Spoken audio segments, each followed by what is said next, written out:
So that was such a good question, right? Because like we just recently had the Grammys earlier, and well, when I say earlier, like within the last few days or whenever y'all watch this. But this year's Grammys featured Jay-Z and a bunch of other things. I didn't watch it, so don't take my word for this. But the point of me mentioning was Ray Daniels put a post on social media, and if you're not familiar with Ray Daniels, and that's another plug, right? He was talking about how all of the notable awards that were won this year in the Grammys were all won by artists, excuse me, all artists who are over the age of 30 plus, mm-hmm. Killer Mike, Victoria Monet, and other people whose names I do not remember at this moment. But it's like, the point was, to answer your question, I think I intended from the beginning of the journey we were just discussing as like counterparts in this musical journey. I knew for myself especially, like I needed 10 years to get good at what I was doing, because I was like, it took you, like, I mean, you were phenomenal at rapping and performing and all of the things you were doing, but you've been working on it for about 10 years already. From 16 to 26, you had already been cultivating that. Me, on the other hand, I had just kind of started at like 20, 21, started writing in my notebooks, and that's to this day, in this moment at 30, that's my most honed, articulate skill is writing. You know what I mean? And so I would say wholeheartedly the sentiment of like an artist truly getting into their prime, I mean, that's one thing. But then even knowing how to navigate the public spectrum, that's where I'm at right now. It's like, I have a tremendous amount of talent, but how to show up in public spaces, oh man, that's like a totally different skill. They call it being a socialite. That's a skill all in itself. Where do you put yourself in a 12-month calendar? What places do you need to be? How much money do you need to be spending to be there? How do you need to look? What questions do you need to ask? Who are you looking for in the room? Who are you showing up with in the room? All of these perceivable values, right? Nothing that you can tangibly grasp, but like how do you make your perceived value in a room? So like we're at Rec Philly right now, and I always am overcome by this sentiment that I need to talk to Will like he's like not someone I know, right? But he creates that feeling where you can just talk to him regularly, but it's like he positioned himself intangibly, like, I run this place though. Like, you don't ever misconceive that I am the founder, but like, what's up, bro? Right? So like that's tactile, that's tactical, that's tactful, that is like artistic in itself. So that's how I would answer the question you had mentioned. Is just like, I think 30 is like, that's the place where most people find themselves as a well-developed artist. And, after those few years, going into your early 30s, that's when you can capitalize on that visibility or that exposure dynamic. If you haven't already established it, everybody got different journeys and stuff. So I don't want to keep exploring this. Some people progress in different time periods. And you might have got the exposure early and needed the artist development later. So there's all different types of ways you can make this milkshake. But I'm saying for your personal, thing, and I want you to tell the story you mentioned that even inspired the question, is like, yeah, I didn't see this even happening for us particularly. I mean, I figured it'd happen for you in the sense of your talents and abilities. But then when I started learning the business stuff and just some of the ways you got to move around in the room and et cetera, I was just like, okay, well, I'll give it until we're about 30. I always had that idea. So wholeheartedly, always. Yeah. That's why when we used to work with Bull, I don't want to say his name, I don't want to sound crazy up here. But when you worked with that dude, and I asked y'all in that room that day when we was producing in VA, we wasn't even 25 yet then. I was like, are you willing to do this till you're 30? And you were like, you didn't think about it twice. You were like, yeah. He said no, right? And that let me know everything I needed to know right then. I was like, as long as we do this till we're 30, we already beat pretty much half of the limited beliefs and obstacles in front of us, because people just want us to quit. Yeah. Even to this day, some people be like, yo, I'm glad you're still doing it. You know what I mean? Like, and the thing is, they're not even seeing what's going on, but just the idea of them knowing I'm still doing it. Yeah. Whether they believe it or not. It's inspiring. But that does show, like, if somebody were to tune in, they'll see the age and the time. Yeah. Because where I was then, if you hear me now, I mean, people had a lot of good things to say then, but if you hear me now, boy, like the time really shows. Yeah. You know, and I'm at least one of the ones that they deteriorate. There you go. I continue to get better. You know what I'm saying? Or at least I'm gonna afford myself that. You know. I'm no shade, and I do hope somebody watches this when I say this. I'll make sure of it. Yeah. Benzeno had like one of those talent scouting showcases recently in Philadelphia. Really? And a couple people that we knew mutually were showing up there. And it just made me realize like what you just mentioned in terms of like how things age. And I'm like, man, he's not aging well. It's not aging, like his sentiments, his approach, his media. Like, don't get me wrong, being famous and the views and the virality and those elements, if that's how you hey, go do your thing. But I'm saying artistically, yeah, man, Benzeno was like, wasn't he the editor or the founder-in-chief of Source magazine? He's one of those prominent figures behind that magazine. Yeah, so it's just like to have such a, impactful offering to people, and now to just be a sensational driver of trending topics in a room full of undiscovered, undeveloped 30-year-old artists, as you just referred to, right? I guess that's not the place to be.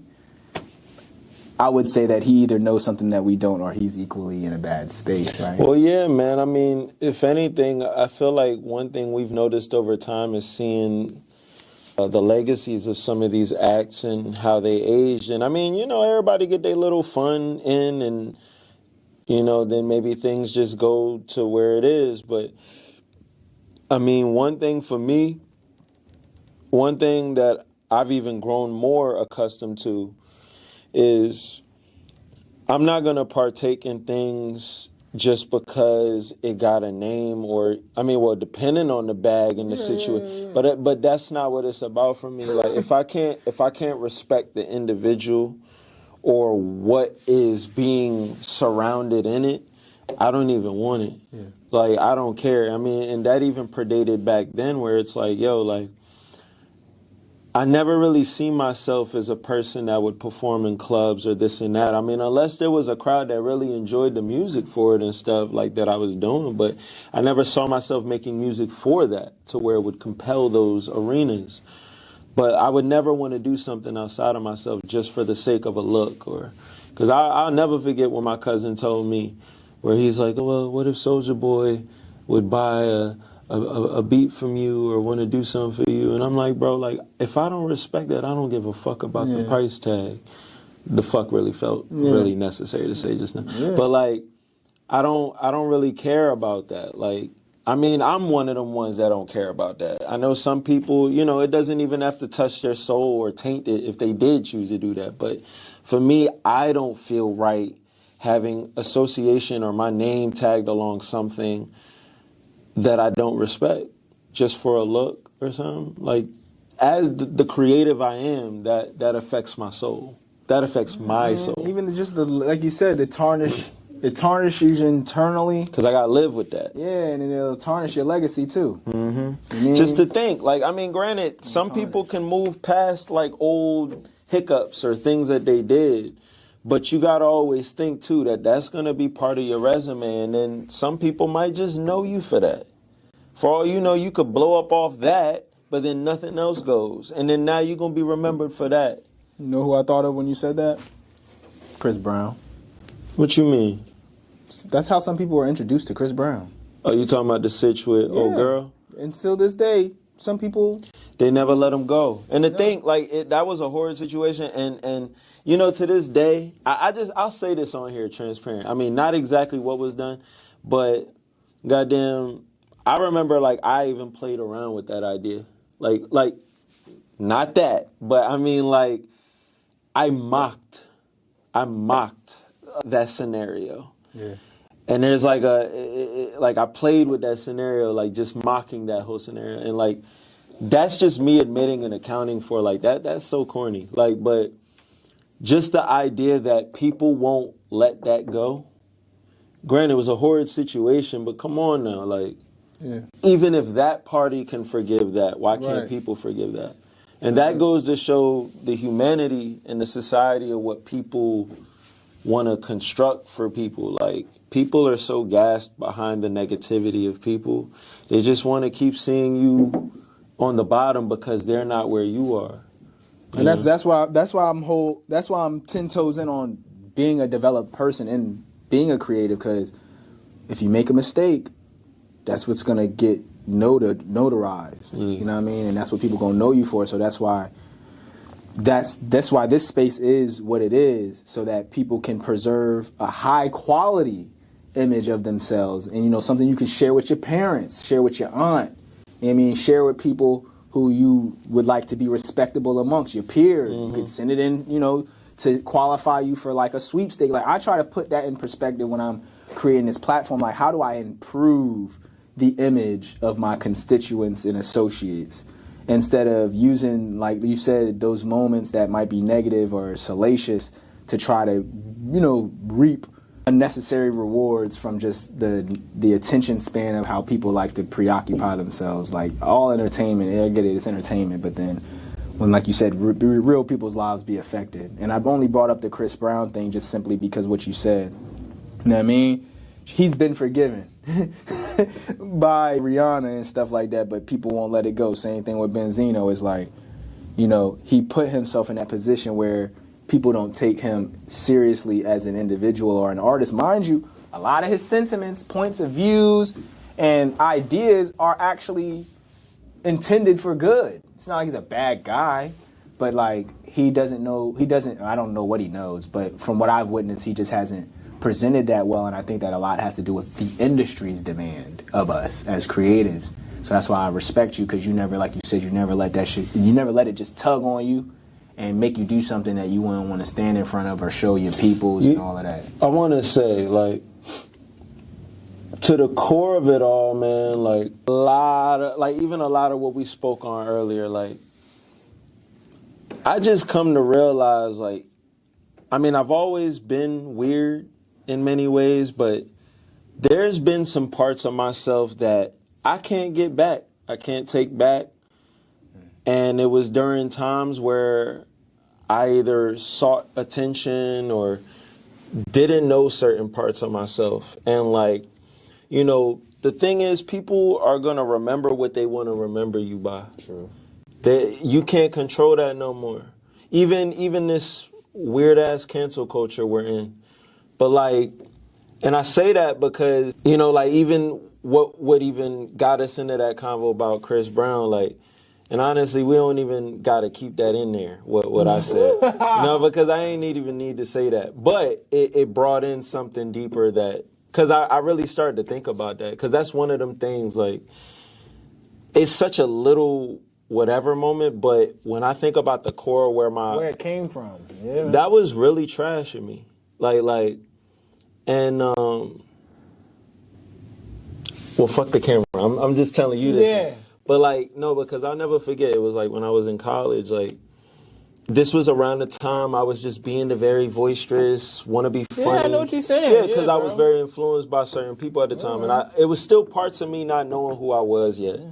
And so I'll never forget, like, I had, like, printed out a picture of old boy face next to a picture, and, like, and it was just like... I vaguely remember you telling me. Yeah, no, and it's like, when I don't know why, like, it's hit me now. It's like, yo, like, what the fuck is wrong with me? Like, no, like, and I could see how I could even dissuade people away from me with that shit. Yeah, like, bro. That's some weird fucking shit, like, to even play about that. Right. And, again, I was allowing my humor, my dark humor, and the things I was listening to kind of compel me to play about that. But that's not funny, like, because I could imagine if I did some weird shit like that now. But even then, it's like my heart too big to even play about that, like, and even having gotten into situations like that. Yeah. So it's like that, like, when I think about that, it's just like, yo, like, I really came from being in a weird fucking place about myself and not really being confident in places, and it's just crazy when you can grow beyond. Like, I'm so grateful for who I've become at this point in consideration of my maturation and my consideration. that, because even then at the heart of it all, I was still a beautiful person, but I was seeking attention. You just said it. That's all it was, and that's the for the sake of attention. And see, and be good people. That's all I was saying about Benzeno. I think he has good intentions. But see, the thing is, it's like the problem is that we don't always think about sometimes for the things that we say or do and how it's going to affect the bigger result. And sometimes people don't care. But I think that sometimes there is a problem to that. Now, I believe in the free speech and all that stuff too. But I'm saying there's a lot of things we do where we don't think before we do. Right. And unfortunately, for how we paint ourselves or portray ourselves, there's going to be a lot of people that want to run with that narrative. You know what I'm saying? Think about like C. Dolores Tucker with Pac or like Cube back then and how, or even Ice-T, and a lot of people wanted to castrate them for their stories. And don't get me wrong, there is a balance to how that story and there was glorification in it. There was a real raw place of where it was coming from where I think it needed to be heard. Yeah.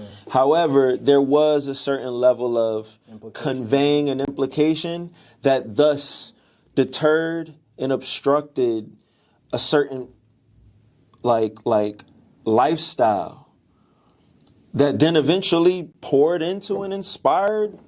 I mean, shoot. I mean, the shit inspired me too. Yeah. I just never really, Yeah. I was inspired in other ways. But I'm saying the point is, it's like there is always going to be people and things and pillars that are going to try to come down on something that is not understood, that is something brand new, and even sometimes very alarming. Some of it can be like straight up messed up, but it might sometimes be things we need to see, view, and hear.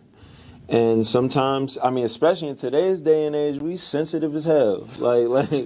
I mean, you know what I'm saying? So it's just, I do feel like it sucks, man. It sucks how people want to really try to like characterize you like they think they know you. And they don't take the time to. They don't take the time to get to know you. But because because social currency has now adapted into these platforms and technology at the access of a hand and a finger, anywhere, anytime, people are going to take what they take from that, and that's going to be their memory of you unless you were to sway them otherwise. Something like you said, sometimes that can be harder than, like trying to change someone's perspective is harder than initially just being consistent with what you really truly value in the first place. Like, it can just become way harder. That's why convince people's perspective after all of that. That's why the most you can do is live in your truth. And I mean, the reason why I said all this is because, again, it just makes me realize, even to the integrity point that we were speaking on with like the Benzeno and other stuff, I'm once again reminded of the truth of me. And anytime I'm reminded of the very things that show you that that's me, I have to pat myself in the back every time.